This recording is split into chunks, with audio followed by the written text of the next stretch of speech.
Salut Jérôme. Salut Elodie, ça va? Est-ce que tu m'entends? Ouais, je t'entends bien. D'accord, super. Parce qu'il y avait un petit problème de... Attends. Alors, tu as déjà lancé l'enregistrement a priori. Oui, alors, cela dit, je vais le mettre en pause, parce que là, c'est pas utile.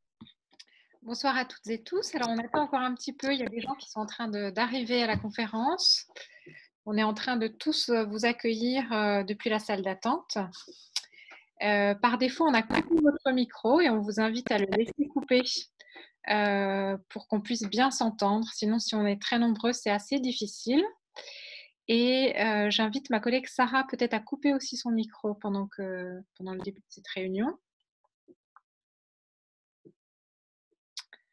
Donc déjà 72 personnes.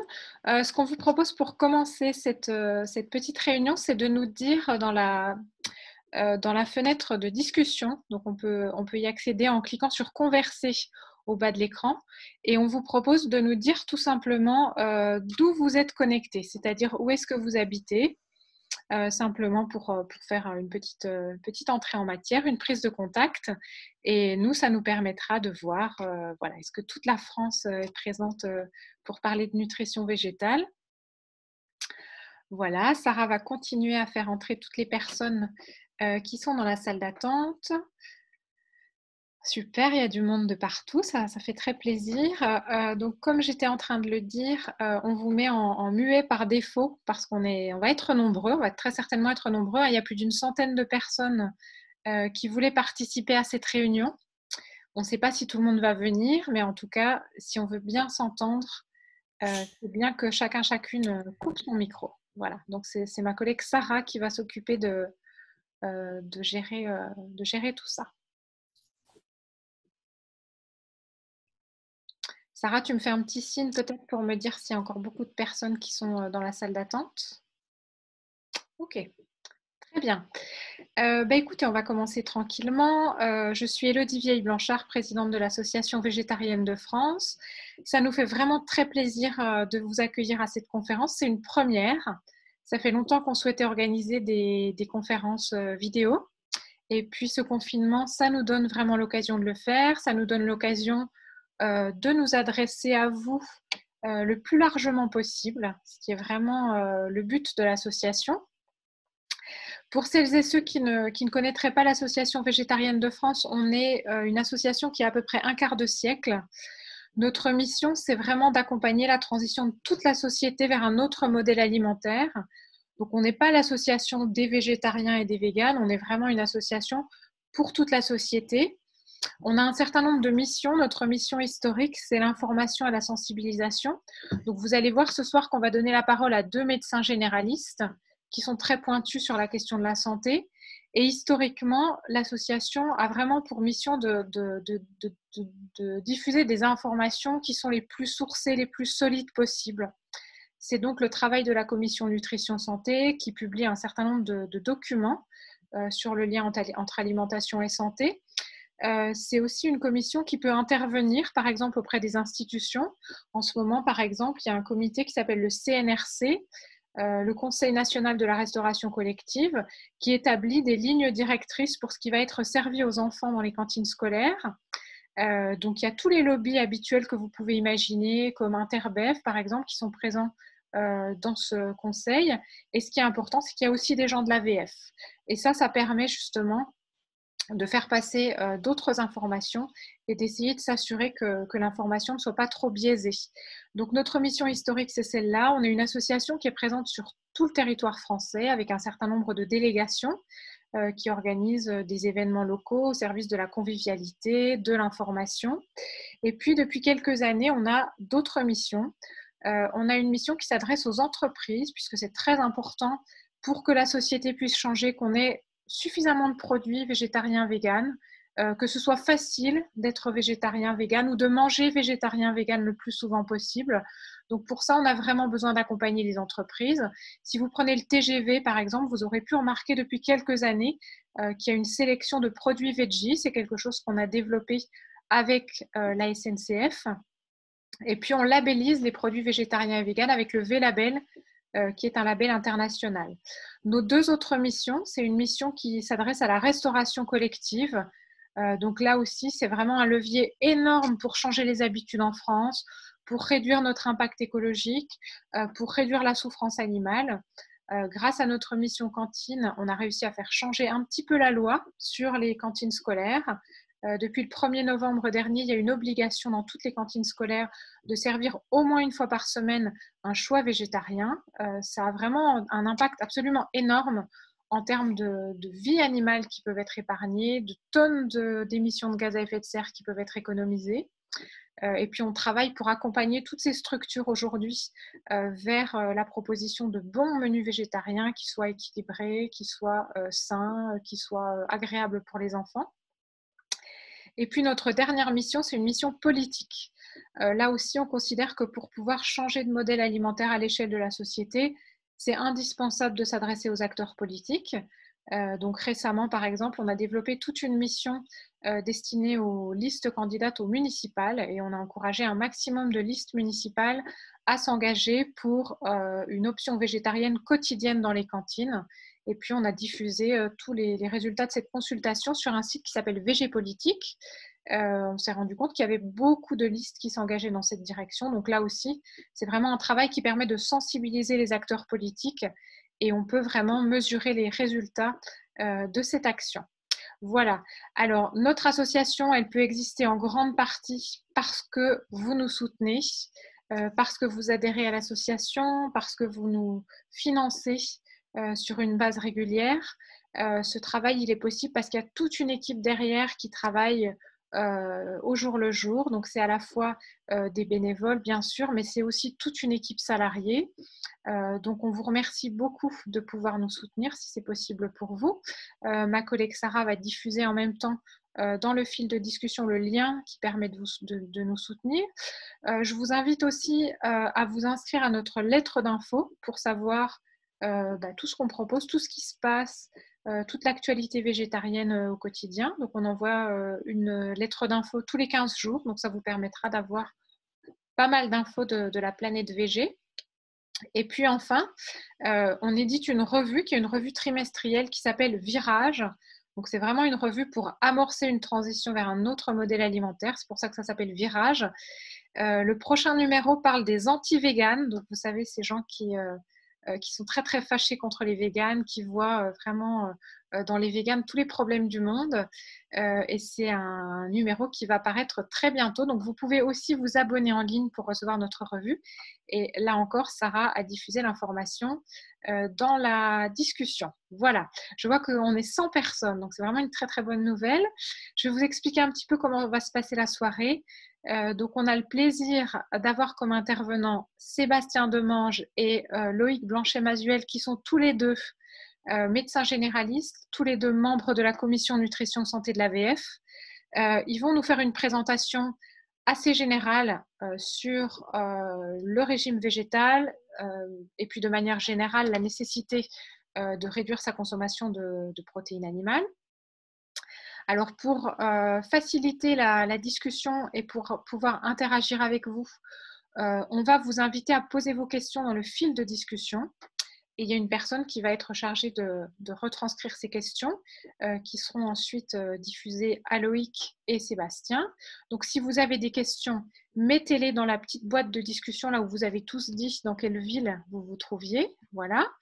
Donc, pour ceux qui seraient arrivés un petit peu en retard, c'est en bas de votre écran, dans la barre noire. Voilà. Sinon, je vous indique qu'il y a plusieurs façons de faire apparaître les participants sur votre écran. Donc ça se passe en haut à droite. Soit vous choisissez affichage galerie et vous voyez tout le monde, c'est très bien, mais du coup, la personne qui s'exprime apparaît en tout petit, donc vous ne voyez pas grand-chose.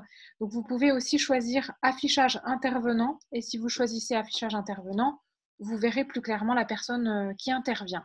Voilà, donc Loïc et Sébastien vont s'exprimer pendant une petite demi-heure. Pendant ce temps, vous pouvez commencer à poser vos questions, vous pouvez les poser à la fin de la discussion, tout ça c'est possible.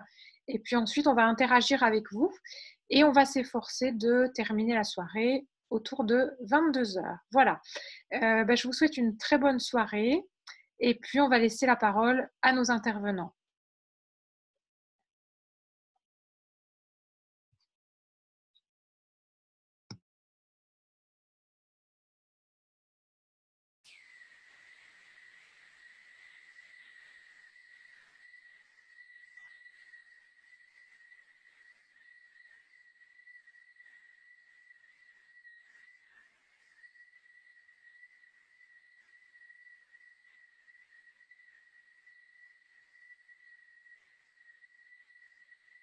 Bonjour, je suis le docteur Sébastien Demange. On va en discussion avec mon confrère sur l'alimentation végétale. On a signalé, donc on n'a pas de lien d'intérêt, il n'y a jamais pas de lien d'intérêt financier avec cette présentation. Et mis à part, voilà, je suis bénévole pour l'Association végétarienne de France.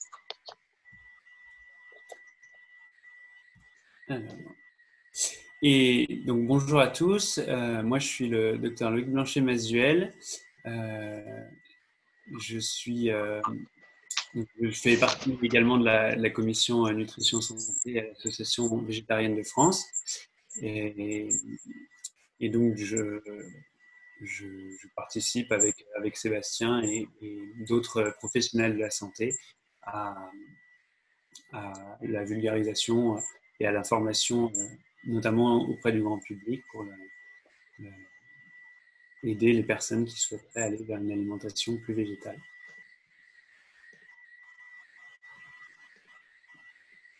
Alors la première question qu'on peut se poser effectivement, c'est pourquoi végétaliser notre alimentation? Alors parce que trop, c'est trop. Alors tout simplement, il y a plusieurs rapports plusieurs études qui ont eu lieu ces dernières années et qui indiquent très clairement que de manière globale, la consommation actuelle de viande est trop importante, que ça a un impact sur la santé individuelle, au niveau notamment cardiovasculaire au sens large, on peut parler du diabète aussi, au niveau des cancers, que ça a un impact au niveau de l'environnement. On peut parler des émissions de gaz à effet de serre, on en parle beaucoup actuellement, la pollution également de l'eau, de la déforestation, qui sont liées vraiment à l'élevage et qui est donc directement liée à la consommation globale de viande, notamment dans les pays occidentaux. On peut parler de la santé publique, alors c'est très d'actualité, mais ce qu'on appelle les zoonoses, c'est-à-dire les maladies qui se développent dans les élevages ou liées aux animaux et qui sont après transmises à l'homme.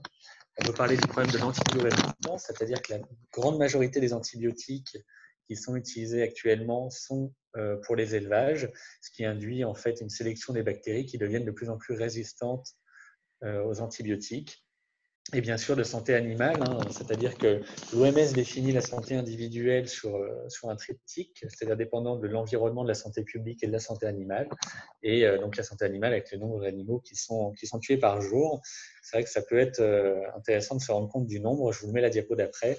Je vous indique simplement que tout ce qu'on dit est sourcé au niveau scientifique et que les sources sont indiquées à la fin du diaporama.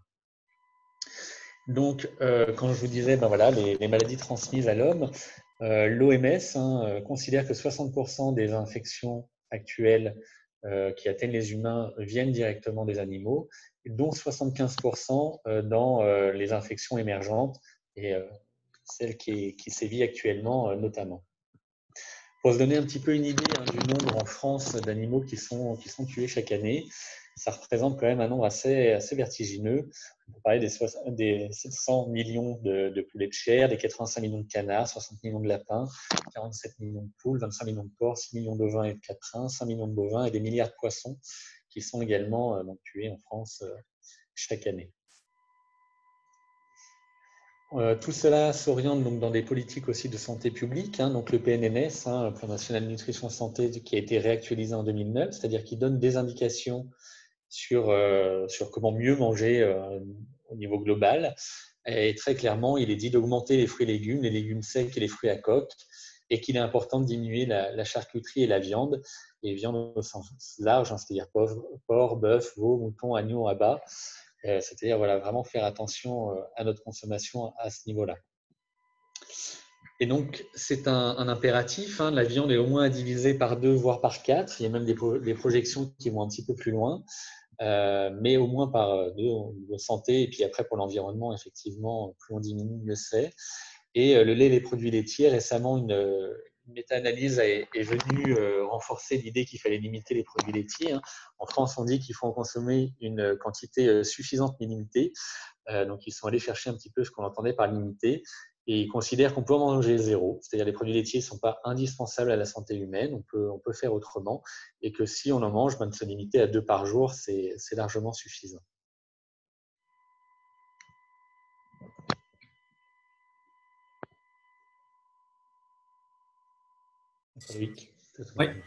Oui, excusez-moi, j'ai j'ai des petits problèmes de matériel. Voilà. Donc le végétarisme, tout d'abord, qu'est-ce que le végétarisme? Donc on peut mettre la diapo suivante. Ici, on vous a présenté les aliments dans voilà, que consomment les végétariens et les aliments qu'ils ne consomment pas.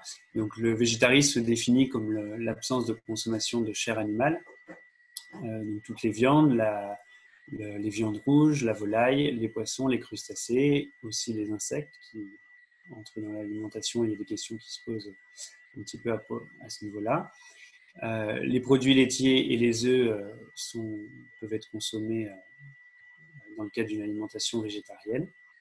Et puis, donc, vous voyez toutes les autres catégories d'aliments qui sont intégrés dans une alimentation végétarienne.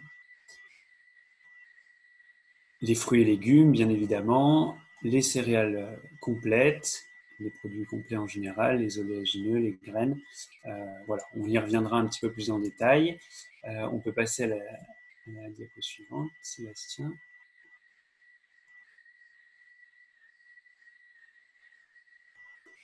Donc, quels sont les intérêts? On peut se demander les intérêts à adopter une alimentation végétarienne.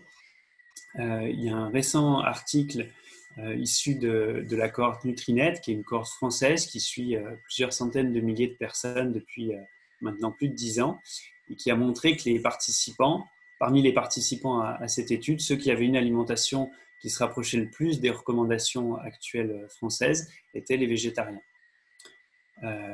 Dans les intérêts, on peut retrouver des intérêts au niveau de la santé, en particulier les maladies dites de civilisation, que sont le diabète de type 2, l'hypertension artérielle, également sur les infarctus du myocarde.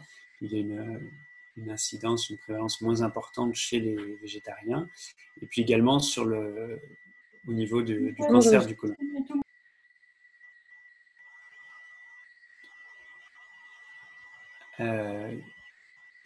Et alors, au niveau du cancer du côlon en particulier, on ne sait pas si c'est le fait de consommer moins de viande ou si c'est le fait de consommer plus de fibres, ce qui est le cas dans une alimentation végétarienne. En tout cas, c'est ce qu'on observe dans les cohortes qui suivent un grand nombre de végétariens et d'omnivores. On observe aussi des bienfaits au niveau de l'environnement. Le fait de consommer moins de viande, et en particulier la viande rouge, qui est très impactante en termes de gaz à effet de serre. Il y a une réduction à ce niveau-là, au niveau de l'impact environnemental. Et puis, évidemment, au niveau du bien-être animal, si on ne consomme pas de chair animale, il y a moins d'animaux qui sont tués.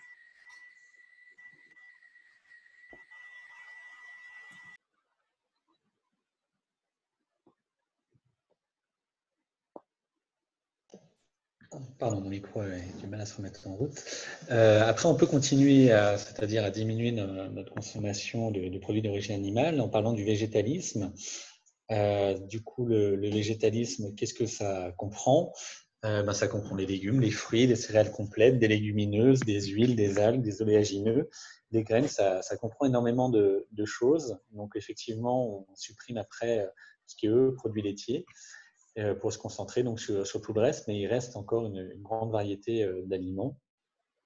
On retrouve un petit peu, alors ce qu'il faut dire un petit peu, j'aurais dû vous préciser au début, c'est qu'au niveau des études, au niveau de la nutrition, c'est toujours assez fragile, c'est-à-dire il faut du temps, le niveau de preuve nécessite beaucoup d'études, parce que c'est compliqué de faire des études sur la nutrition, ça demande des suivis longs.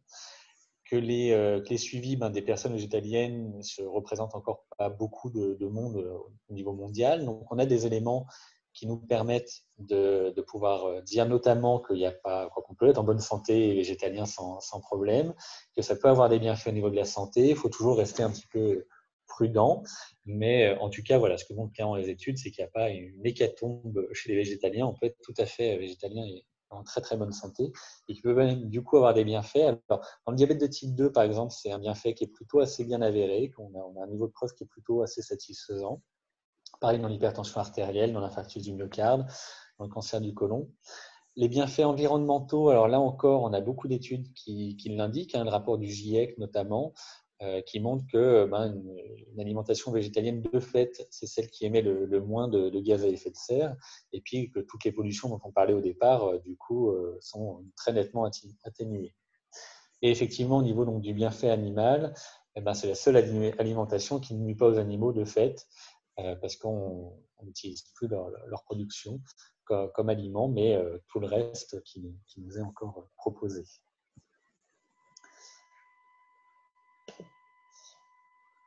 Alors, au niveau un petit peu un tableau résumé, un petit peu pour dire voilà, qui mange quoi, parce qu'on a une tendance des fois un petit peu à s'y perdre.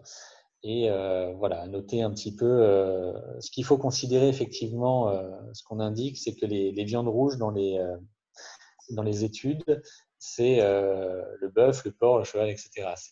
C'est bien plus large que simplement ce qu'on appelle des fois la viande rouge. Grosso modo, c'est toutes les viandes sauf les volailles. Voilà. Et donc, du coup, on voit un petit peu quand même la variété qui reste dans une alimentation végétalienne.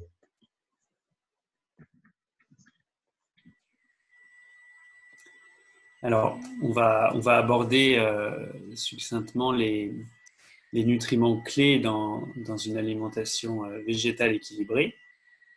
Dans la diapositive suivante, on parle effectivement beaucoup de nutriments. Vous avez certainement entendu parler de vitamine B12. On y reviendra, qui est une vitamine qu'on a découverte depuis une soixantaine d'années, 70 ans, qu'on retrouve très majoritairement dans les produits d'origine animale, à savoir la viande, le poisson, les produits laitiers, les œufs, et qui peut donc manquer pour un végétarien en fonction de la quantité de produits animaux qu'il consomme, et qui va manquer chez un végétalien s'il ne consomme pas du tout de produits animaux. Il existe des sources végétales de vitamine B12, mais à l'heure actuelle, celles qu'on connaît en tout cas, ne permettent pas de fournir une quantité suffisante et assimilable par l'organisme, par l'être humain, pour être considérée comme fiable. Il y a aussi l'iode qu'on trouve beaucoup dans les produits marins, les poissons, mais également les algues, et dans les produits laitiers également, dans certains végétaux qui sont cultivés proche de la mer, mais ce n'est pas forcément des sources très, très, très fiables. Donc, c'est un nutriment essentiel qui joue aussi un rôle, joue un rôle principalement au niveau de la thyroïde, des hormones thyroïdiennes. Donc, on verra que c'est important d'avoir des sources d'iode dans son alimentation. Il y a aussi les acides gras oméga 3. Là, je ne vais pas rentrer beaucoup dans les détails, c'est un chapitre un peu complexe, mais si vous avez des questions plus précises par rapport aux oméga 3, on pourra tout à fait les aborder tout à l'heure. Ce qu'il faut savoir sur les oméga 3, c'est que c'est important d'en consommer. Pour toute la population française, on a tendance à en consommer trop peu. Donc, c'est important d'en avoir dans son alimentation. Ils ont un effet anti-inflammatoire, ils vont protéger, aider à l'immunité de l'organisme également. Et puis, des effets également sur le cœur. Donc, ce qu'il faut, c'est en particulier pour les végétariens et les végétaliens, avoir des sources d'oméga 3 d'origine végétale. On va les évoquer un petit peu plus tard. Le calcium est également un nutriment très important. Alors, pour les végétariens qui consomment des produits laitiers, les produits laitiers sont une bonne source de calcium. Donc, en principe, il y a une consommation qui est tout à fait suffisante. Chez les végétaliens, dans les études, la consommation est généralement suffisante également. mais il faut y faire attention, avoir des sources de calcium dans son alimentation. On n'en trouve pas uniquement dans les produits laitiers, il y a beaucoup d'aliments végétaux qui contiennent du calcium. Ce qui est important, c'est d'en consommer également régulièrement. Et on en reparlera aussi un petit peu plus tard.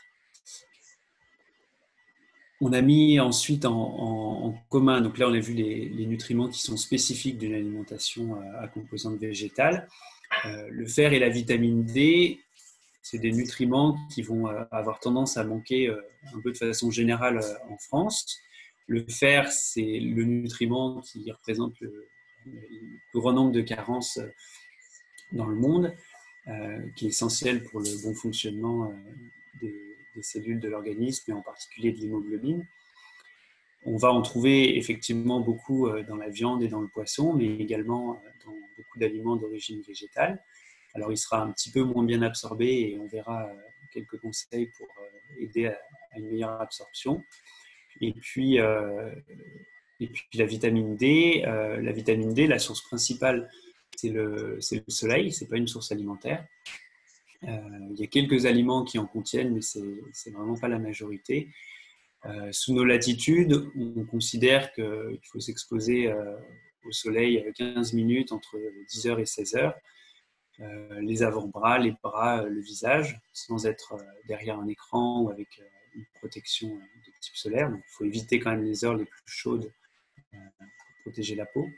Mais on peut synthétiser de la vitamine D de cette façon-là. L'hiver, c'est un petit peu plus difficile et il y a un certain nombre de cas, en particulier certaines populations, où une supplémentation est recommandée. Et puis, quelques aliments plutôt qui peuvent interroger régulièrement, mais sans être réellement un problème. Il y a la question des protéines, toujours, qui se pose quand on parle de végétarisme ou de végétalisme. On verra que ce n'est pas du tout un problème, on manque pas de protéines. Et puis le soja en particulier par rapport aux phytoestrogènes qu'ils peuvent contenir, là aussi vous allez voir, on vous expliquera que dans le cadre d'une alimentation variée et équilibrée, le soja n'est pas du tout un problème, au contraire.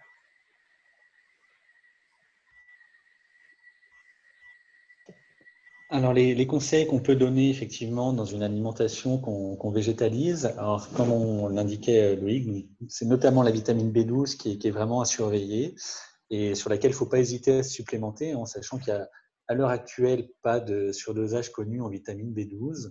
Il y a plusieurs manières de se supplémenter. Ça peut être un microgramme 3 fois par jour, ce qui n'est pas très pratique, mais dans les pays anglo-saxons, ils disposent de beaucoup plus d'aliments qui sont enrichis en vitamine B12, donc ça peut être une solution. Ou alors de prendre au minimum donc 10 microgrammes une fois par jour, ou 2000 une fois par semaine, ou 5000 une fois toutes les 2 semaines. Donc voilà, ça c'est vraiment la chose. Dès qu'on diminue notre apport, ça peut être important de veiller à cette vitamine, surtout que comme je vous disais, on ne craint pas les surdosages, donc on est assez tranquille là-dessus. L'iode, alors effectivement, dans une alimentation où on aurait supprimé tout apport de lait notamment, faut bien veiller à ces apports. Donc, ça peut être en consommant des algues ou en consommant une supplémentation. Pour la petite histoire du lait qui contient le plus d'iode, il faut savoir que 60% de la population, 60% de l'iode que prend la population française est issue des produits laitiers. Alors, tout simplement, il y a un peu d'iode de manière, on va dire, naturelle dans les produits laitiers, mais il y en a particulièrement plus parce qu'on nettoie les produits qui servent à la traite, on nettoie les pies des vaches et les blessures des vaches avec des produits iodés et du coup qui se retrouvent dans le lait, et c'est pour ça que le lait apporte beaucoup de l'iode à la population française. On ne peut pas dire que ça soit hyper naturel entre guillemets. Les oméga 3, donc c'est privilégier vraiment tout ce qui est lin, noix, colza, soja et chia, qui sont des bonnes sources d'oméga 3.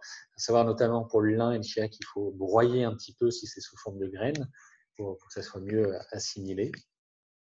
Au niveau du fer, alors le conseil qu'on doit donner là effectivement à toute alimentation, c'est bien de consommer des sources de vitamine C pendant les repas, c'est-à-dire des fruits et légumes frais. Pour le rapport au café et au thé, ce qui diminue en fait l'absorption du fer, c'est la molécule de caféine, en sachant que la caféine et la théine, c'est la même molécule. Et donc, il faudrait en fait ou consommer avant les repas ou attendre au moins 1 heure et demie après les repas. Parce qu'au niveau culturel et social, n'est pas toujours facile. Mais voilà, dans l'absolu, pour avoir une meilleure absorption du fer. Après, on peut se tourner, si on aime bien les boissons chaudes pendant les repas, par exemple avec le rooibos, qui ne contient pas de théine, et qui permet d'avoir une boisson chaude pendant le repas. Et il faut savoir que la Haute Autorité de Santé recommande aux personnes qui ont des règles d'avoir un contrôle au moins tous les 5 ans de la ferritine pour s'assurer qu'il n'y a pas de carence et qu'il faut éviter de se supplémenter en fer pour le coup s'il n'y a pas de carence, parce que trop de fer, par contre, n'est pas très bon pour l'organisme.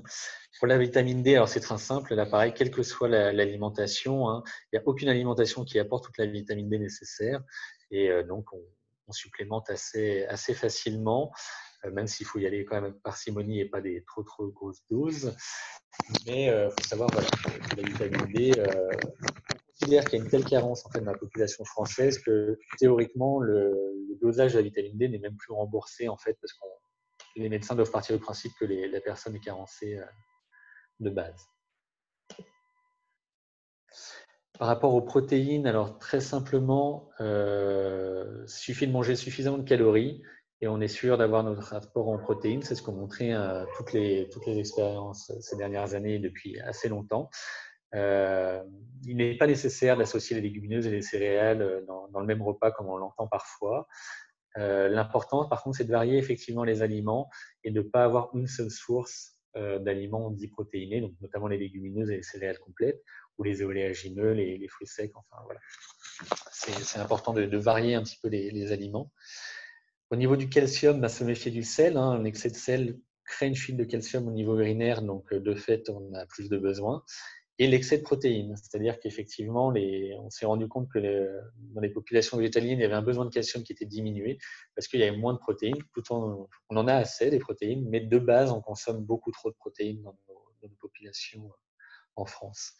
Et pas hésiter à se tourner effectivement vers les végétaux qui sont enrichis. C'est-à-dire si vous consommez des végétaux, autant les prendre enrichis en calcium.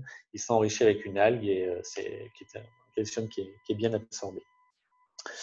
Au niveau du soja, qui donc, amène souvent beaucoup d'inquiétudes, il n'y a pas d'études qui montreraient une nocivité, en tout cas chez l'être humain.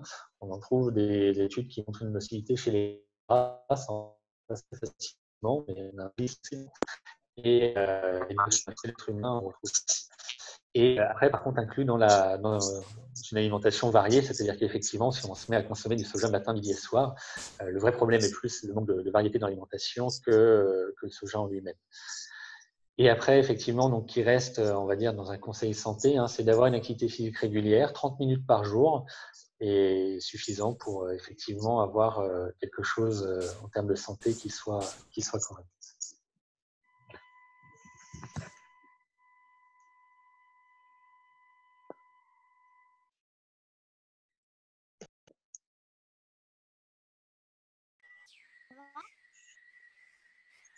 Alors une question qui se pose ensuite, c'est est-ce que ce type d'alimentation est possible à tout âge? Pour faire très simple, la réponse est oui.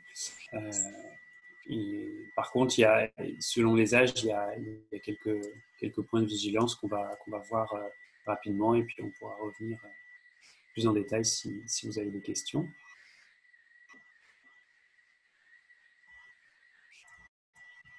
Donc, il y aura une conférence, on va faire une conférence spécifiquement pour les enfants d'ici 2 semaines à peu près, on vous donnera les détails tout à l'heure. De façon schématique, pour les nourrissons, l'allaitement maternel reste le plus important, ce qui est le mieux pour l'aliment le plus complet, qui est le plus naturel pour l'enfant. Si c'est pas possible pour la mère ou qu'elle peut pas ou qu'elle veut pas allaiter, il existe des préparations pour nourrissons à base de protéines végétales ou de protéines animales. Les deux existent, donc c'est tout à fait possible de nourrir son enfant de façon végétalienne avec un aliment qui est adapté pour lui. Il faut bien évidemment pas lui donner des jus végétaux qui ne sont pas du tout adaptés à ses besoins en particulier avant 1 an. Il faudra veiller au moment de la diversification à avoir des aliments suffisamment riches en fer, en particulier au début.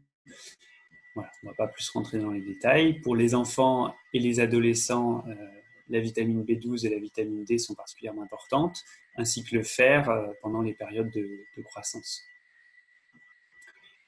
Concernant les femmes enceintes et les femmes allaitantes, tout d'abord les femmes enceintes en début de grossesse ou avant le début de la grossesse, il est conseillé de prendre de la vitamine B9. Et ça, c'est un conseil pour la population générale. Les femmes végétariennes ou végétaliennes ont des apports en vitamine B9 qui sont plutôt plus élevés que la population générale. Malgré tout, c'est recommandé et il n'y a pas d'effet délétère à en prendre pendant la grossesse. Également, la vitamine D, encore une fois, et la vitamine B12, particulièrement important. Et puis la ferritine, en fonction la ferritine donc, qui représente les réserves en fer, qui peuvent être basses et générer des carences pendant la grossesse. Donc il faut faire particulièrement attention à ces moments-là. Enfin, les personnes âgées, il y a une attention un petit peu plus particulière sur les protéines avec l'âge. Également la vitamine B12 qui est moins bien absorbée, y compris chez les gens qui consomment des produits d'origine animale. Et puis le calcium et la vitamine D pour la santé osseuse. On pourra revenir en détail si vous avez des questions plus spécifiques. On peut passer.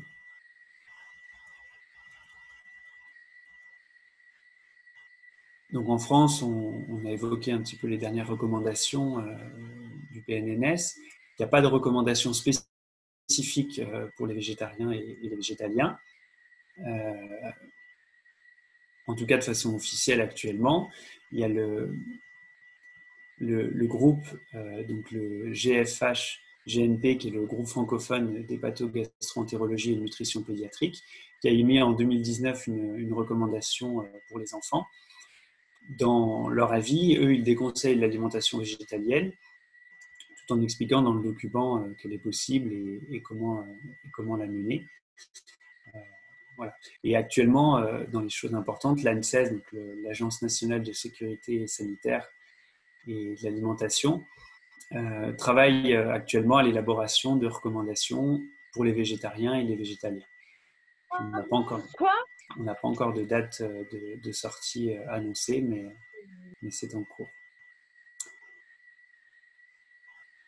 On va passer rapidement sur la diapo suivante où j'avais simplement mis le paragraphe du site dont j'ai bougé. Je ne sais pas si vous pouvez le voir, mais vous pouvez le retrouver facilement. Ils évoquent simplement la vitamine B12 et la carence qui peut être associée à une alimentation végétalienne et conseillent aux personnes de se faire suivre et conseiller par un professionnel, diététicien, médecin ou autre. On va passer à la diapo suivante. Donc là, on vous a noté un petit peu un récapitulatif des autres pays qui se sont positionnés sur l'alimentation, en particulier l'alimentation végétalienne. Qui sont nombreux à avoir émis des recommandations, des conseils à destination de la population pour suivre ce type d'alimentation, en particulier aux États-Unis, au Royaume-Uni, au Canada. Il y a également d'autres pays qui déconseillent ce type d'alimentation, notamment l'Allemagne, la Suisse et la Belgique, sans pour autant dire qu'elles sont impossibles. En pratique, la conclusion est toujours un peu la même. Il faut avoir une source de vitamine B12, donc en particulier avec des aliments enrichis ou une supplémentation, pour que l'alimentation puisse être viable sur le long terme. On va passer à la partie pratique.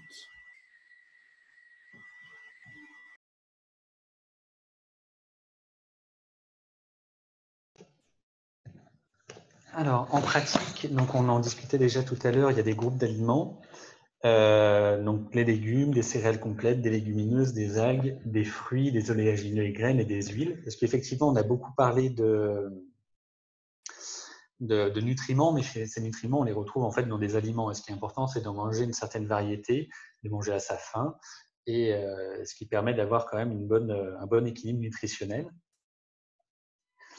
On a plusieurs pays qui ont fait des guides alimentaires et qui du coup permettent un petit peu de se donner des idées, donc des aliments protéinés, voilà, qui représentent une partie de l'assiette, à peu près un quart, des aliments à grains entiers aussi un quart, et puis des fruits et légumes qui viennent compléter l'assiette. Donc on voit que le Canada a fait une assiette végétale un peu plus sympa, et puis qui a le mérite d'exister, ce qu'on ne trouve pas encore en France. On espère qu'avec le groupe de travail, ça pourra, le groupe de travail de l'ANSES dont on vous parlait, on pourra avoir quelque chose qui soit de cet ordre-là aussi bientôt en France.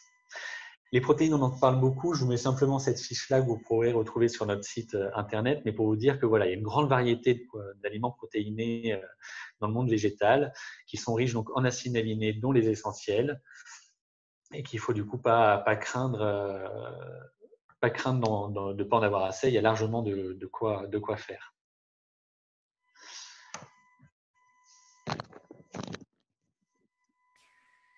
En conclusion,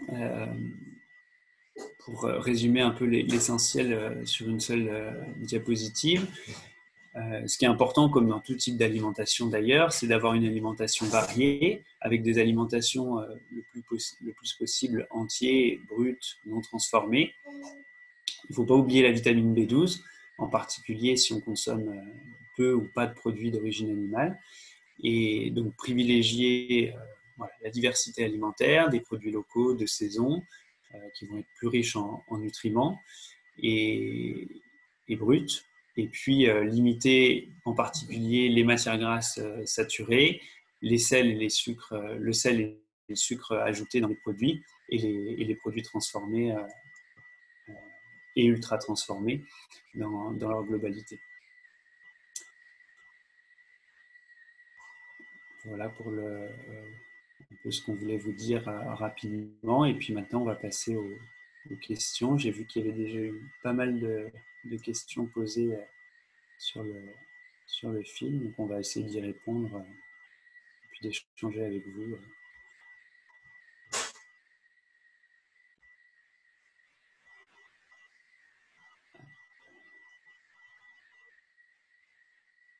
Et puis, n'hésitez pas si vous avez d'autres questions qui vous viennent au fur et à mesure. On essaiera d'y répondre.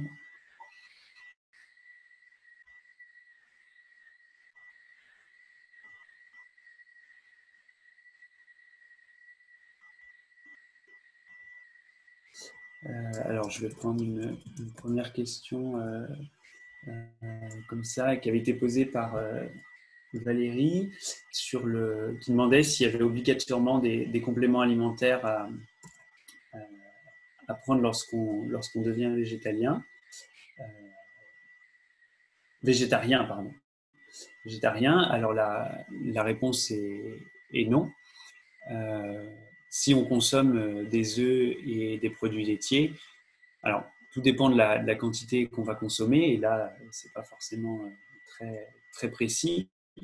Mais en tout cas, s'il y a une consommation de produits d'origine animale, il y a une source de vitamine B12, et on a vu que dans une alimentation végétarienne équilibrée, il y avait tous les autres nutriments. Il peut y avoir la question de la vitamine D qui peut se poser à certaines périodes de la vie, mais de façon très globale, il n'y a pas de complémentation qui va être indispensable pour un végétarien.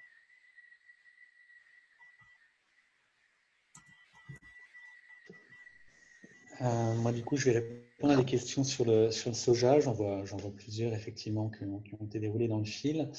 Alors, les dangers du soja. Par rapport au cancer du sein. Alors, de toute manière, là, on ne peut pas remplacer les conseils que peut vous donner votre oncologue. Ça, soyons très clairs là-dessus. À l'heure actuelle, on n'a pas d'études qui nous montreraient une dangerosité sur le cancer du sein. Il y a voilà, en tout cas, tous les signaux, au contraire, on a plutôt des signaux qui montreraient un effet protecteur. Mais je vous dis, voilà, faut rester à l'écoute aussi de ce que vous dit votre cancérologue, en sachant que, notamment, alors, dans les populations asiatiques sont un peu plus protégées à ce niveau-là. On pense qu'il y a un lien avec le fait de le consommer dès l'enfance et du coup que le microbiote est plus adapté, mais de dangerosité propre chez l'être humain, non, on n'en a pas retrouvé. On pose souvent la question par rapport à la thyroïde, et du coup, alors effectivement, la thyroïde, en fait, le soja rentre en compétition au niveau de la thyroïde, mais on s'est rendu compte avec les études, il y a une méta-analyse qui est sortie l'année dernière et qui montre bien que le vrai problème, c'est si on manque d'iode.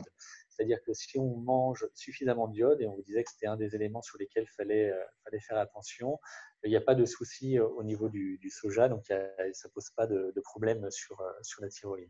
Quand on a un traitement à vie pour la thyroïde, c'est-à-dire qu'on prend de la L-thyroxine, du lévothyrox, ou un médicament de cet ordre-là, de toute manière, c'est un médicament qui est très sensible, qui peut être gêné par beaucoup de choses. Et le conseil qu'on donne, c'est de le prendre au moins 30 minutes avant le repas, donc à jeun pendant 30 minutes une fois qu'on a pris ce médicament-là. Donc effectivement, faut continuer à suivre cette recommandation-là. Et il y a beaucoup d'éléments qui peuvent gêner effectivement son absorption. Et quant à la question effectivement sur les soja fermentés, non fermentés, alors là c'est plus une question en fait sur la fermentation, c'est-à-dire qu'on s'est rendu compte que les aliments fermentés étaient globalement des bons aliments qui apportaient des nutriments en plus et qui permettaient de nourrir un petit peu la flore intestinale. Donc c'est plus une question de cet ordre-là. Un yaourt à la fin de chaque repas, du tofu de temps en temps, là comme ça ne semble pas poser énormément de problèmes. C'est encore une fois une consommation globale. Essayer effectivement de favoriser les produits fermentés, c'est souvent une bonne idée. C'est pas non plus un absolu. Après, il faut savoir que le soja, notamment avec des personnes allergiques, on peut s'en passer. C'est pas indispensable dans l'alimentation végétarienne ou végétalienne, mais faut pas s'en priver non plus. Après, comme je disais un petit peu dans la présentation, il faut savoir varier un petit peu les plaisirs. Et c'est sûr qu'éviter d'en manger matin, midi et soir tous les jours, c'est plutôt une bonne chose pour permettre de varier les choses.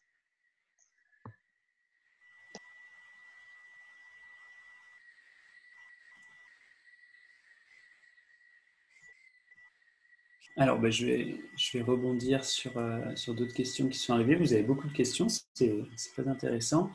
Une question de Dominique sur le taux de protéines des aliments végétariens qui seraient sur le pois sec et non cuit. Alors, effectivement, en particulier dans la diapo qu'on a projetée à la fin, les taux de protéines étaient indiqués pour les légumineuses crues. Évidemment, on ne conseille pas de les consommer crues. Et quand elles sont cuites, après avoir été trempées et nettoyées, leur taux de protéines par rapport à la quantité qu'on va consommer va être beaucoup moins important, effectivement. Malgré tout, ça reste des aliments qui sont riches en protéines, de l'ordre de 8 à 10 grammes de protéines pour 100 grammes. Alors effectivement, c'est moins que la viande, mais on va consommer peut-être sur un repas 200 ou 300 grammes de lentilles. Ce n'est pas conseillé de consommer cette quantité de viande. Donc, ce qui compte, c'est en fait la portion sur la globalité et pas le pois sec ou cuit de l'aliment. Il y avait également une question de Patrick sur le don du sang et la carence en fer. Alors, en fait, j'aurais tendance à dire que c'est plutôt le don du sang qui peut causer la carence en fer et peut-être qui n'était pas suffisamment compensé par l'alimentation. En fait, quand on va donner son sang, on donne en général 1 millilitre. On donne également le fer qui est contenu dans la quantité de sang qu'on donne. Donc, les dons réguliers, c'est d'ailleurs un des traitements pour les gens qui ont trop de fer, c'est de faire des saignées où on leur conseille de donner leur sang. Donc, ça fait baisser les réserves en fer de donner son sang. Et si l'alimentation, qu'elle soit végétarienne ou omnivore, n'est pas suffisamment riche en fer pour compenser, à force de dons répétés, il peut y avoir une carence qui s'installe. Donc, c'est les deux qui vont être liés et qui vont conduire à la carence. Donc, à ce moment-là, ce qui est conseillé, c'est d'augmenter les apports en fer avec des aliments adaptés à l'alimentation pour laquelle vous avez opté. Alors, est-ce qu'il serait possible de couper le micro qu'on entend? Je ne sais pas qui c'est. Je voudrais dire aussi les femmes et les hommes. Hein.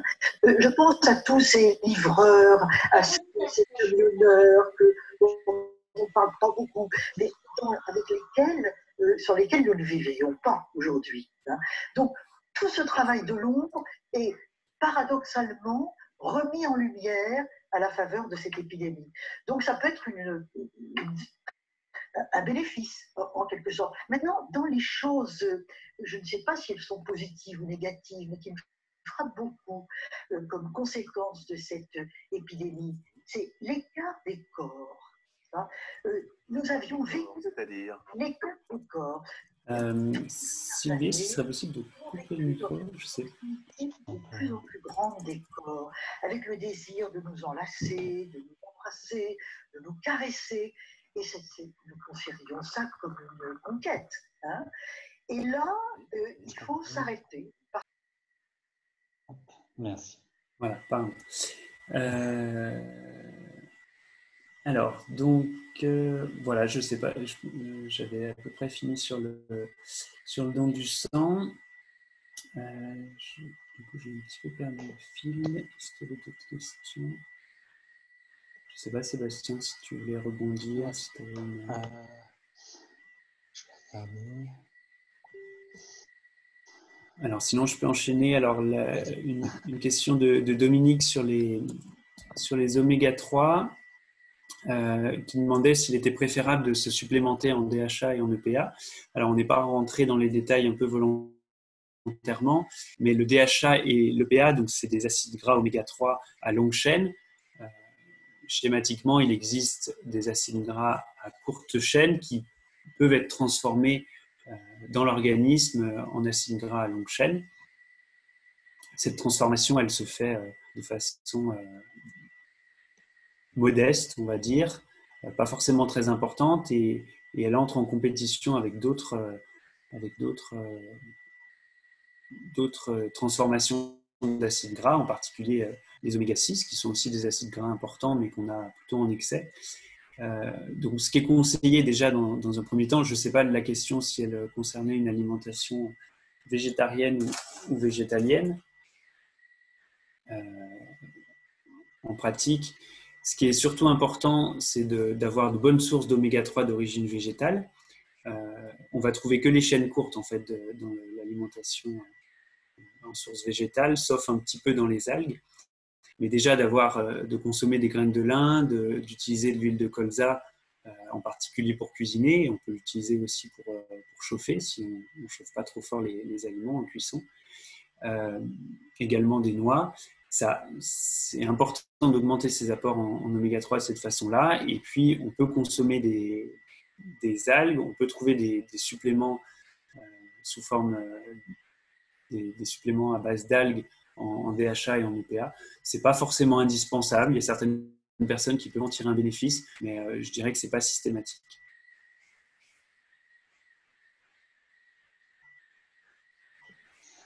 Alors, j'ai vu quelques questions passer effectivement sur les prises de sang, s'il fallait faire des contrôles réguliers.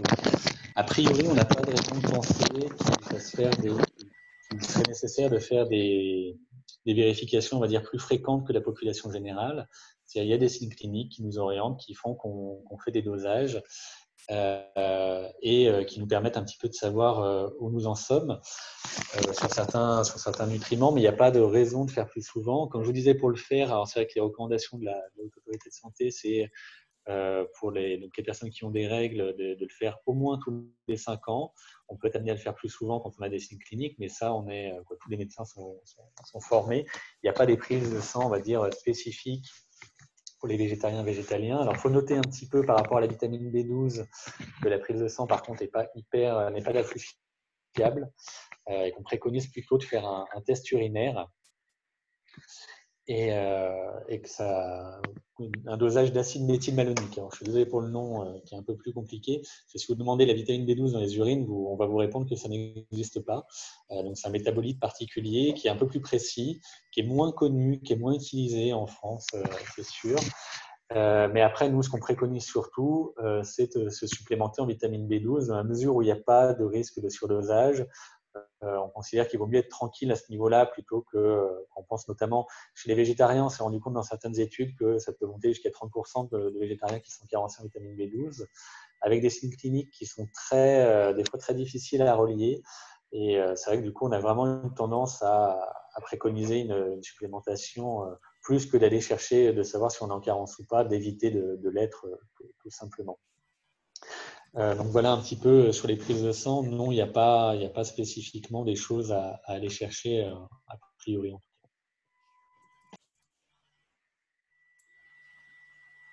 Alors, je vais réagir à d'autres questions qui sont arrivées entre-temps. Une question de Prisca qui nous dit que sa nutritionniste préconise 21 grammes issus d'aliments protéinés. Alors, je ne sais pas si c'est 21 grammes de protéines ou si c'est 21 grammes. Je ne sais pas exactement en tout cas, ça me paraît dans tous les cas peu. Ce qui est conseillé pour les protéines, si un chiffre vous intéresse, c'est plutôt 1 gramme de protéines par kilo de poids et par jour. Une personne de 60 kg, ça fera à peu près 60 grammes de protéines. Après, voilà, si on considère une seule source de protéines, par exemple des lentilles, il va y avoir 8 grammes de protéines sur 100 grammes d'aliments cuits. Il faudrait consommer énormément de lentilles, mais voilà, ça va s'intégrer dans une alimentation. Il y a beaucoup d'aliments qui ont des protéines, donc on y arrive assez bien. Et après, ça dépend de l'âge. Chez la personne âgée au-delà de 65 ans, on conseille plutôt d'augmenter cette ration à 1,2 g par kilo et par jour, également pour les sportifs. Voilà. Donc ça dépend un peu des populations.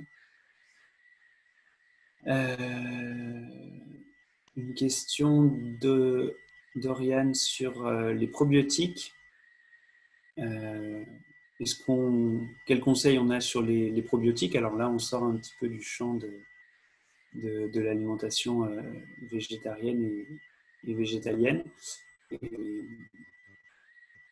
je ne sais pas exactement si vous pouvez préciser votre question. Je ne sais pas exactement ce que vous voulez savoir à ce sujet-là. J'en profite juste pour répondre à que ça soit précisé. Pas sur pour les probiotiques, pas spécifiquement. Un peu ce que je vous disais, c'est que les produits fermentés, c'est quand même, on s'est rendu compte que c'est effectivement quelque chose qui participe au microbiote et qui sont plutôt intéressants. Donc du coup, plutôt de cet ordre-là. Mais sinon, donc, il y avait une autre question qui était sur la spiruline. Alors pour répondre assez rapidement sur la spiruline, ce qui est un petit peu dommage avec la spiruline, c'est que des fois, certains vendeurs disent que c'est une bonne source de vitamine B12. Et malheureusement, ça, on a beaucoup d'études qui l'ont montré. La vitamine B12 qui est contenue dans la spiruline est ce qu'on appelle une analogue. C'est-à-dire que ça ressemble beaucoup à la vitamine B12, mais notre corps ne sait pas l'utiliser. Donc, du coup, en fait, c'est une vitamine B12 qui est inactive, qui ne nous est pas utile et qui, voire, peut gêner l'absorption de la vitamine B12 active. Donc, on est plutôt à dire d'espacer la prise de spiruline avec la prise de B12. Il faut savoir que la spiruline n'est pas une algue à proprement parler et que c'est un micro-organisme qui est d'eau douce, mais qui ne contient pas d'iode non plus, ce qui est un deuxième point qui est dommage. C'est-à-dire que dans les algues, il y a des algues marines type kombu, par exemple, on peut retrouver de l'iode, ce qui est aussi quelque chose d'intéressant et qu'il n'y en a pas dans la spiruline. Donc au final, voilà, se poser la question, si on aime bien, on peut en consommer, mais après on constate, on va dire assez souvent, que ça reste assez cher finalement pour l'apport qui est donné, en sachant que notamment, oui, c'est riche en protéines, mais on voit la protéine, c'est pas spécifiquement un problème de l'alimentation végétale. Donc, c'est vrai qu'on n'est pas, voilà, c'est pas on va dire que la spiruline ne tient peut-être pas toutes les promesses qu'il y avait au départ autour. Et du coup, on préconise pas grand-chose par rapport à ça. Je ne sais pas du coup, Loïc, si ça a été précis. Intéressant pour le faire. Je rebondis juste du coup, comme c'est indiqué dans le fil, pas plus que ça. C'est pas si riche que ça en fer. Donc c'est pas non plus. Ouais. Non, c'est pas une panacée. C'est pas. Voilà. Après, comme je dis, le ratio, on va dire, ça fait du fer qui coûte cher pour le coup.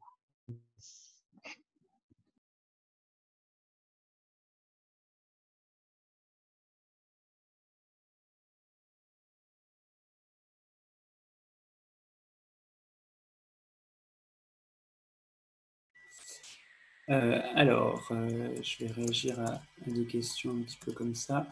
Il y avait une question sur les symptômes à surveiller pour détecter une carence. Alors, chaque nutriment peut avoir des symptômes un petit peu spécifiques enfin, spécifiques et à la fois, il y a aucun symptôme qui est réellement propre à une carence. Ça peut être très général, en fait, de la fatigue, ça peut être des troubles digestifs, ça peut être un essoufflement. C'est vraiment des difficultés de concentration, des troubles du sommeil. C'est vraiment très, très, très vaste. Et globalement, quand le conseil dans ce cadre-là, c'est si on a un doute, c'est de consulter un professionnel, si possible former à l'alimentation qu'on a spécifiquement, végétarienne ou végétalienne, pour avoir des conseils, éventuellement à ce moment-là rechercher une carence éventuelle, faire un point sur l'alimentation, sur quels pourraient être les possibles manques et éventuellement une prise de sang pour savoir un petit peu. Il n'y a pas vraiment de symptômes spécifiques en fait qui vont être malheureusement qui vont nous orienter pour ça. Alors, quelques questions sur le calcium. Alors déjà, on disait que j'ai vu une remarque qui disait que le calcium dans le lait n'était pas très bien assimilé. Alors, c'est pas tout à fait vrai de dire ça. Il est quand même absorbé à 35%, ce qui est quand même pas mal. Il y a des végétaux qui font aussi bien, des végétaux qui font mieux, mais pas mal de végétaux qui font moins bien aussi. Non, c'est quand même pas si mal. Mais après, ce qui est sûr, c'est que c'est pas indispensable et que notamment donc les végétaux, le calcium qu'on trouve dans les laits végétaux est aussi bien absorbé. Et il y a la même quantité de calcium dans les laits végétaux que dans le lait. Donc c'est vrai que ça, au niveau du calcium au moins, parce qu'au niveau nutritionnel, par contre, c'est très différent. Mais au niveau calcium, dans les laits enrichis en calcium végétaux, on retrouve au moins le même taux. Et alors que l'algue pour le lait végétaux soit décriée, j'ai rien entendu là-dessus, j'ai rien lu dans la littérature non plus. Non, c'est plutôt un calcium qui est assez bien assimilé. Donc non, je n'ai pas de données. Après, nous, on est toujours preneur d'études, hein, c'est-à-dire si vous avez effectivement vu une publication scientifique qui fait que ça vous interroge par rapport à ce niveau-là, n'hésitez pas à écrire à la commission nutrition santé de l'AVF. On est toujours preneur d'études sur l'alimentation végétale. On est vraiment là pour décrypter et pour accompagner au mieux. Donc, c'est sûr que si vous voyez quelque chose qui mérite qui vous interroge, n'hésitez pas à nous contacter. Mais non, au niveau du calcium, on en trouve pas dans les amandes, tout simplement dans l'eau courante aussi, hein, ou dans les eaux minérales. On peut en trouver un peu partout. Alors, c'est vrai qu'après, pour l'assimilation du calcium, on va parler rapidement, mais il faut avoir aussi un bon taux de vitamine D. Et comme on le disait dans le diaporama, c'est vrai que la population française est relativement carencée. On considère qu'il y a un déficit chez 80% de la population. Donc, c'est vrai qu'il faut avoir un taux aussi de vitamine D qui soit suffisant. Et on rebondissait sur l'activité physique, c'est-à-dire que pour fixer le calcium au niveau des os, on a besoin qu'il y ait une activité physique régulière. Et du coup, c'est important d'avoir aussi ces aspects de santé à avoir en compte et l'importance que peut avoir aussi l'activité physique.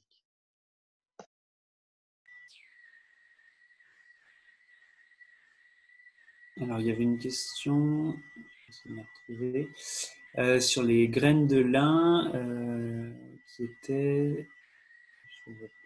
était est-ce que 2 cuillères à soupe de graines de lin peuvent être suffisants comme source d'oméga 3?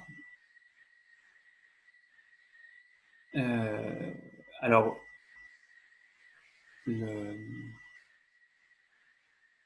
la question, la réponse en fait est que c'est bien d'avoir 2 cuillères à soupe de graines de lin par jour, et c'est bien d'avoir aussi d'autres sources. Les graines de lin, c'est parmi les aliments les plus riches en oméga 3, et en particulier au niveau du ratio oméga 3 sur oméga 6, qu'on n'a pas évoqué, mais qui est important pour avoir un équilibre au niveau de la transformation des oméga 3. Il y a 16 grammes d'oméga 3 pour 100 grammes de graines de lin. Donc, sur une cuillère à soupe, on va dire que ça fait 5 grammes, 10 grammes. On est à 1,6 g à peu près d'oméga 3. C'est très bien. Dans certains cadres, ça peut être insuffisant, et dans tous les cas, c'est bien autant en consommer plus. Donc, avoir en plus de l'huile de colza, en particulier des noix, dans l'alimentation. Mais déjà, si vous avez 2 cuillères à soupe de graines de lin tous les matins, tous les jours, c'est très bien.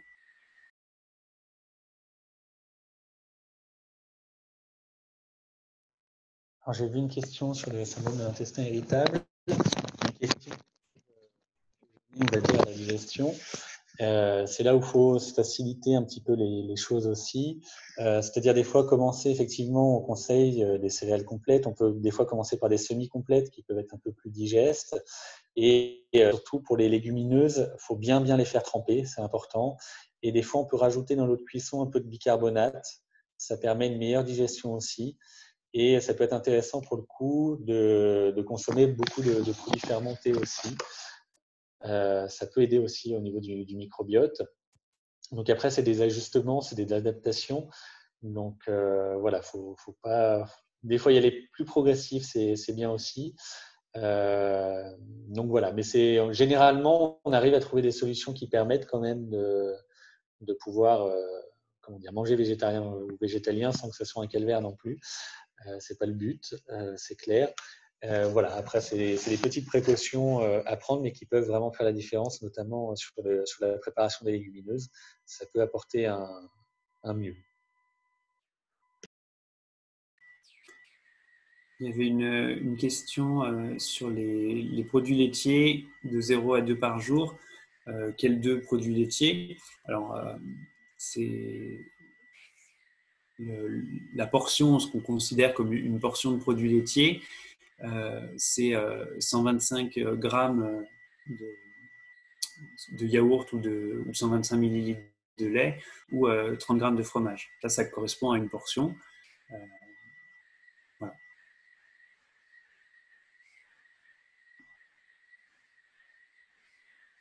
Et j'ai vu une autre question. Je ne retrouve pas.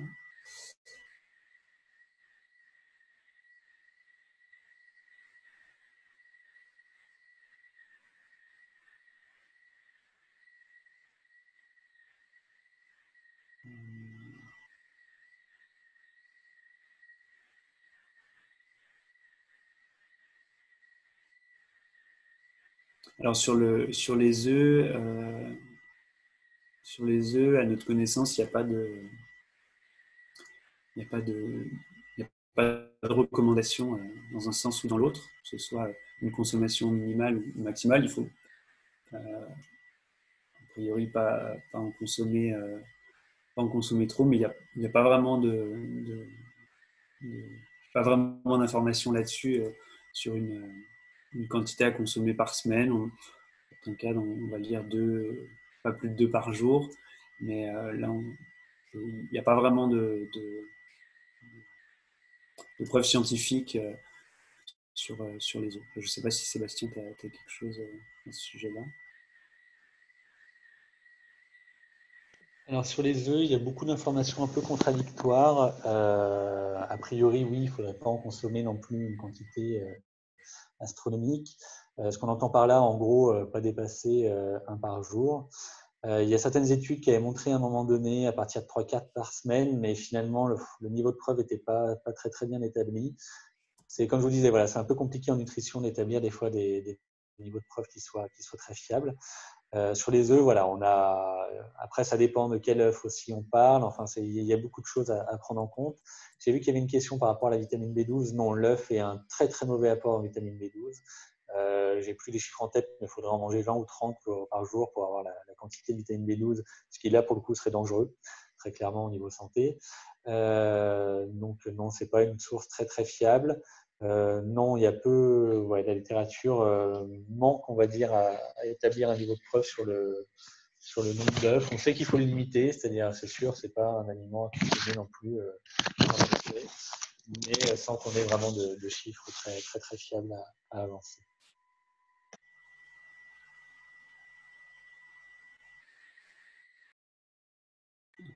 Alors,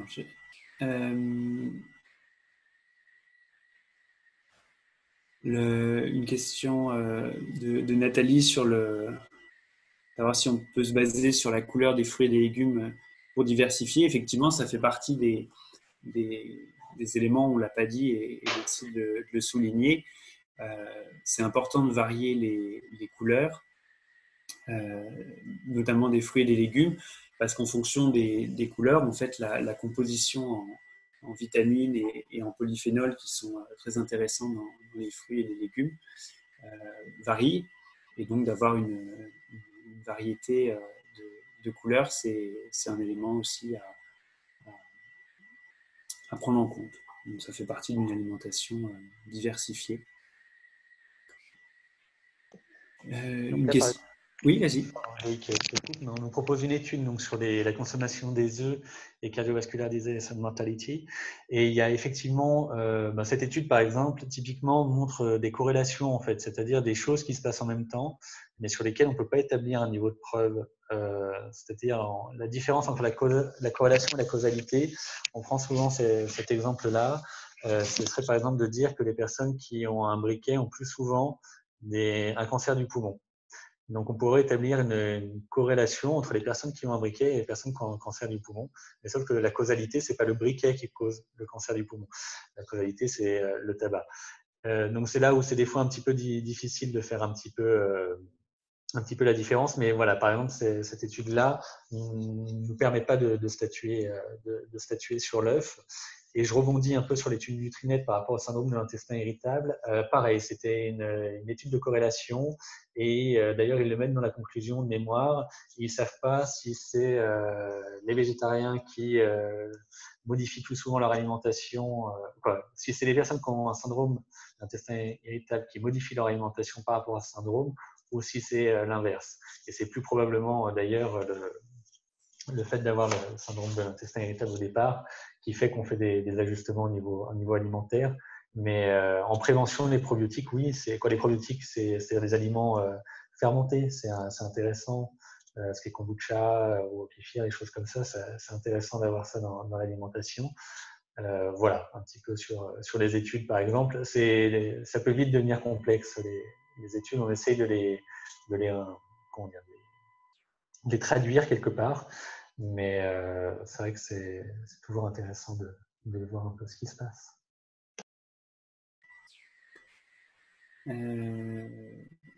Alors, il y avait une question de Prisca sur la répartition glucides, lipides et protéines. Donc, les recommandations ont un petit peu changé là, ces dernières années, avec une proportion de lipides qui a été revue à la hausse. Actuellement, ce que recommande la France, le PNNS, c'est 50% de glucides, entre 45 et 55% de glucides, 35 à 40% de lipides et entre 10 et 20% de protéines. Et après, ce qui est important, c'est au sein des lipides en particulier, donc on en a parlé, d'avoir des oméga 3, vraiment insister sur les oméga 3 parce qu'on en consomme trop peu. Les oméga-6 qui sont également indispensables, on a tendance à en consommer trop, en particulier pour les végétariens et les végétaliens. Et limiter tout ce qui est acides gras saturés et acides gras trans qui sont en particulier contenus dans les produits industriels, qu'ils soient végétariens ou pas végétariens. Il y avait une autre question sur les ouvrages qui existent pour regrouper les informations qu'on donne ce soir. Alors, je vous conseille d'aller faire un tour sur le site de l'Association végétarienne de France, où il y a une partie sur la nutrition et la santé avec des fiches par nutriments, des fiches pour certaines périodes de la vie. Il y a un certain nombre de fiches qui sont disponibles, téléchargeables gratuitement, et qui peuvent déjà vous donner un nombre d'informations sur le sujet, avec à chaque fois des références si vous voulez vérifier ou chercher d'autres informations. Après, il existe un certain nombre d'ouvrages aussi sur la question, mais déjà là, ça vous fait une bonne base.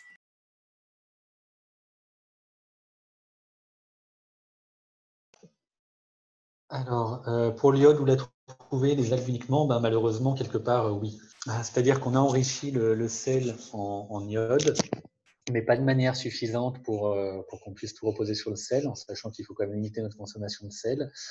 Donc, comme je vous disais, ben, il y a beaucoup plus, il y a de l'iode dans les produits laitiers pour les raisons que j'ai invoquées pendant la présentation du départ, hein, c'est-à-dire qu'il y en a un petit peu naturellement, mais avec le nettoyage des pieds des vaches, du matériel et des plaies et des produits iodés, ça fait que les produits laitiers sont enrichis en iode.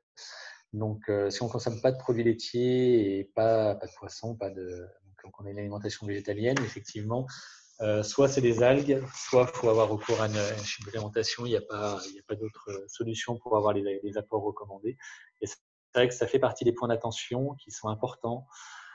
Vraiment, voilà, c'est un point très important quand même quand on végétalise son alimentation à prendre en compte. J'en profite pour rebondir sur les animaux d'élevage sont supplémentés quasi systématiquement en vitamine B12. Alors, ils peuvent être effectivement, hein, c'est tout le problème un petit peu, parce qu'il y avait une question pour savoir si la vitamine B12 dans l'élevage était naturelle. Alors, la question du terme naturel, on pourrait en revenir beaucoup. Est-ce que c'est naturel d'habiter dans des maisons, de s'habiller? Ça pourrait entraîner dans beaucoup de conversations. Toujours est-il que, effectivement, à l'heure actuelle, considérer que est-ce qu'il y a beaucoup d'animaux d'élevage qui sont en pâture? J'y crois pas bien. On vous montre quelques images, mais c'est pas ce qu'on retrouve en pratique. Et après, ben oui, les animaux d'élevage, c'est une alimentation qui est très largement supplémentée, hein, pas que en B12. Des fois, on supplémente seulement en cobalt aussi, hein, qui est le noyau, on va dire, de la vitamine B12, parce que contrairement à nous, les ruminants sont capables de synthétiser leur B12 à partir du cobalt. Ils ont les bactéries dans leur intestin qui leur permettent de faire ça. Du coup, voilà. Donc oui, les animaux d'élevage sont beaucoup supplémentés. Hein, donc c'est vrai que. Mais après, par rapport à ça, par rapport à la supplémentation, il faut quand même avoir bien conscience que l'être humain supplémente son alimentation depuis qu'il est capable de le faire. Hein. Je vous parlais de l'iode. Notamment dans le sel. Il faut savoir que ça a été mis en place, c'est des politiques de santé publique pour à une époque, notamment l'expression qu'on appelait les crétins des Alpes, c'est-à-dire des gens qui souffraient de débilité, d'une insuffisance cérébrale parce qu'ils manquaient d'iode, parce que trop loin de la mer. Et voilà, donc depuis qu'on est capable de le faire, on supplémente notre alimentation. Il y a des produits supplémentés en vitamine D, il y a des produits supplémentés dans plein de vitamines. Mais après, c'est une supplémentation qui, dans le cadre de la santé publique, est faite pour l'alimentation majoritaire. C'est-à-dire qu'on va prendre l'alimentation qu'ont la majorité des Français, par exemple en France, et du coup, on va établir des supplémentations en se basant sur cette alimentation-là, et du coup, qui n'est pas adaptée à une alimentation végétalienne. Du coup, on a l'impression que, oui, mais vous deviez prendre un comprimé de vitamine B12. Oui, mais ce n'est pas parce que dans notre cas, ça se voit que c'est différent en fait du reste de la population. C'est simplement, comme je vous disais, les pays, par exemple, anglo-saxons ont beaucoup plus d'aliments enrichis en vitamine B12 et eux, ils peuvent faire de prendre un microgramme 3 fois par jour parce qu'ils ont des aliments enrichis. Donc, c'est vrai que c'est une question, un biais, on va dire, dans le regard qu'on peut avoir sur la supplémentation, mais voilà, on le fait depuis qu'on est capable de le faire.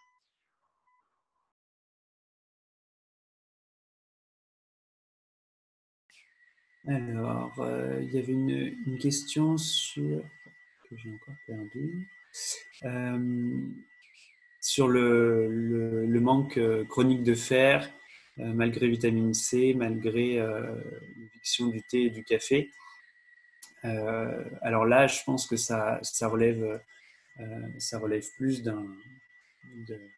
d'une consultation avec un professionnel qui soit formé à une alimentation végétarienne ou végétalienne en fonction de votre alimentation pour pouvoir réellement évaluer les apports en fer, évaluer les pertes également et la nécessité d'une supplémentation éventuelle et quoi faire dans ce cas précis.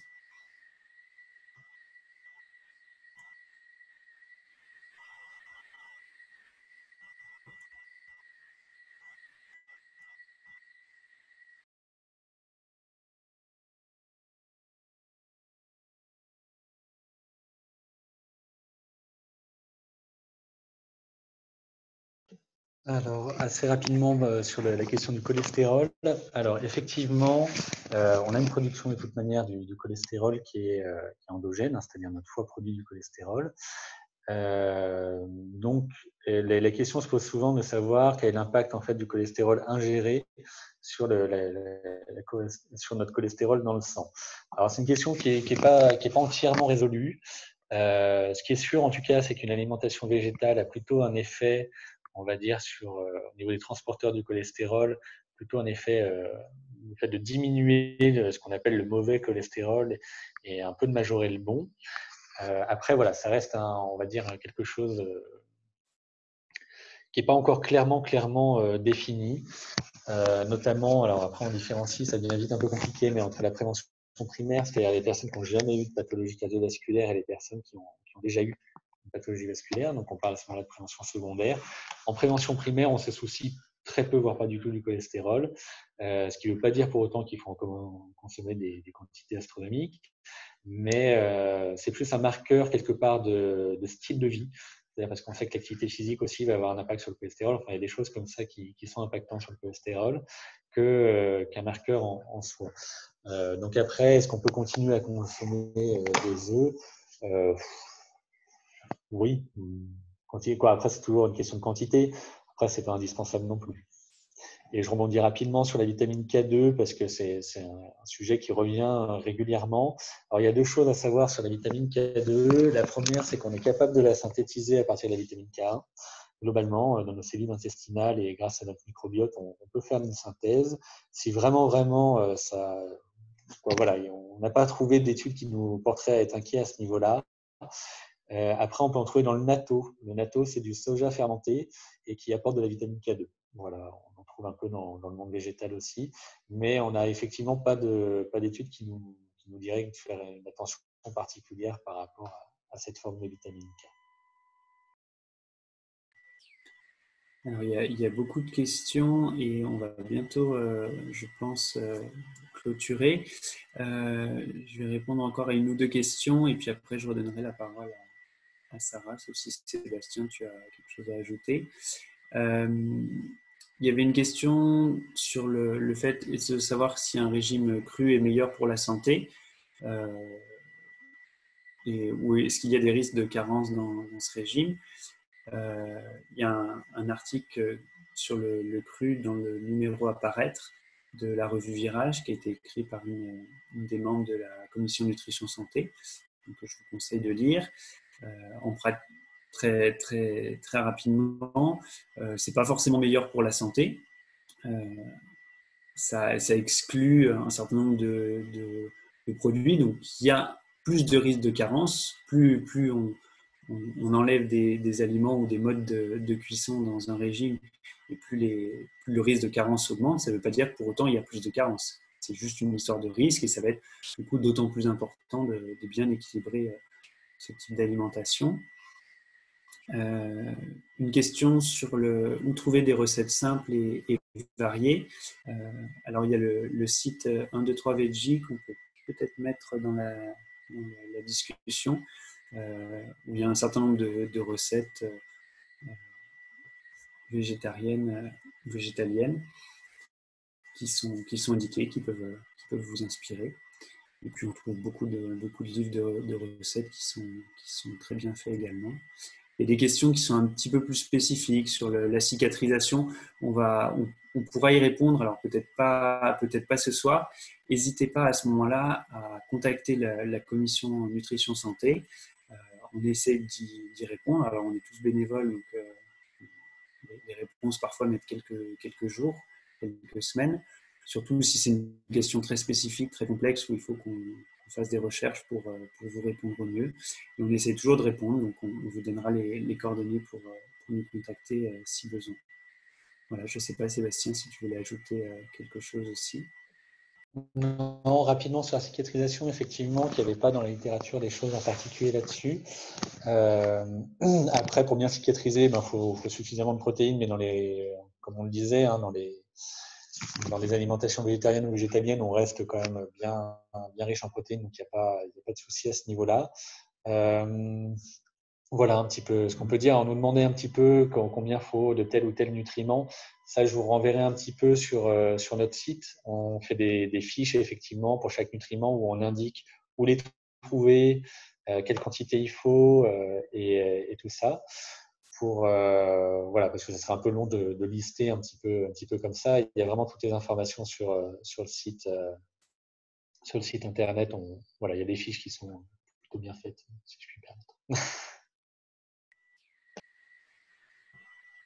En tout cas, merci pour vos questions et votre participation. C'était très riche.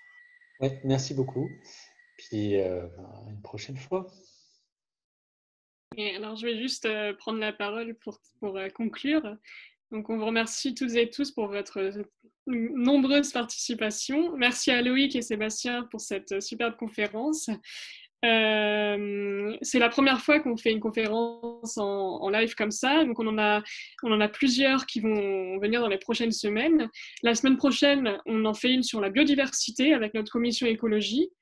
Et la semaine d'après, donc une conférence santé à nouveau spécialisée sur les enfants cette fois-ci. Donc toutes les informations sont disponibles et le seront dans les prochains jours sur l'agenda de l'AVF sur notre site internet végétarisme.fr où vous avez mis le lien en tout début de conférence et puis sur Facebook comme d'habitude. Voilà, donc j'en profite juste pour vous rappeler que si vous voulez plus d'informations sur nos actions, vous pouvez aller donc sur notre site végétarisme.fr, il y a vraiment toutes les infos là-dedans. Et puis voilà, toutes nos actions, on ne pourrait pas les faire sans votre soutien. Donc n'hésitez pas à nouveau à faire un don sur le lien qu'on vous a mis au tout début. Je peux vous le remettre là tout de suite. Mais voilà, on a besoin de votre soutien motivé comme ce soir. Et ça peut passer aussi par le financement, donc je vous remets tout de suite. Mais voilà, en tout cas, merci beaucoup à tous. Et puis, on espère vous voir nombreux dans la prochaine conférence. Alors, voilà le lien. Voilà, merci à tous. Puis, bonne soirée, du coup.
Merci, c'était vraiment super, bravo, c'était super chouette.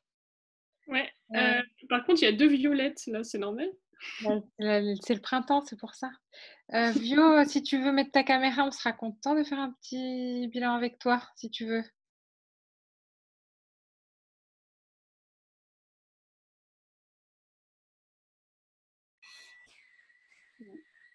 Eh ben, oh, faut que j'arrête l'enregistrement, pardon.